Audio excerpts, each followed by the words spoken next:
এরকম ধনিয়া চিকেন যদি বাড়িতেই বানিয়ে নেওয়া যায়, আশা করি আর রেস্টুরেন্টে যেতে হবে না।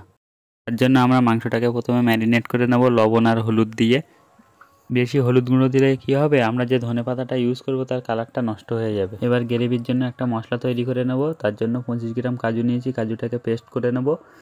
আর এখানে গোটা ধনে নিয়েছি, সেটাকেও পেস্ট করে নেব। এবার গোটা ধনেটাকে আমরা একটা ছাঁকনির সাহায্যে ছেঁকে নেব।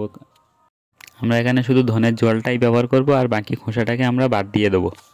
ওই ধনের খোসাটা আপনারা অন্য কিছুতে ইউজ করতে পারেন। আর এদিকে আমরা ধনেপাতা কিছুটা বেটে নেব, তার মধ্যে 3টে কাঁচা লঙ্কা আর কিছুটা বরফের টুকরো দিয়ে দেবো। বরফটা দিলে কি হয়, ধনেপাতার কালারটা খুব সুন্দর থাকে।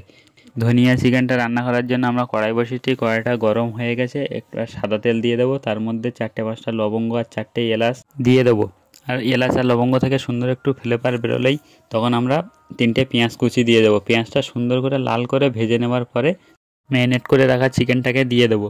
পেঁয়াজের সাথে চিকেনটাকে এবার সুন্দর করে ভেজে নেব। আমরা যেহেতু এখানে কোনো জল ব্যবহার করব না, তাই গ্যাসের ফ্লেমটা লো টু মিডিয়াম ফ্লেমে আমরা রান্না করব। মানে আমরা 1 চামচ আদা রসুন বাটা আর 1 চামচ গোলমরিচ গুঁড়ো দিয়ে আমরা সুন্দর করে আবার মিশিয়ে নেব। কিছুক্ষণ মেশানোর পরে যে ধনের জলটাকে বের করে রেখেছিলাম সেটাকে দিয়ে দেবো, আর 1 চা চামচ জিরে গুঁড়ো আর 1 চা চামচ ধনে গুঁড়ো দিয়ে দেবো। দিয়ে আবার সুন্দর করে মিশিয়ে নেব। মেশানো হয়ে গেলে আমরা 5 মিনিটের জন্য ঢেকে রেখে দেবো। তারপরে দেখুন চিকেন থেকে কতটা জল ছেড়ে দিয়েছে। এবারে বেটে রাখা কাজু বাদামটাকে দিয়ে দেবো। দেখুন গ্রেভিটা কতটা ঘন হয়ে এসেছে। আর এই স্টেজে আমরা বেটে রাখা ধনেপাতাটাকে দিয়ে দেবো। ধনেপাতাটা দেওয়ার সাথে সাথে গ্যাসের ফ্লেমটাকে আমরা বন্ধ করে দেবো, নাহলে ধনেপাতার কালারটা নষ্ট হয়ে যাবে। ধনিয়া চিকেন একদম পারফেক্টভাবে রেডি হয়ে গেছে।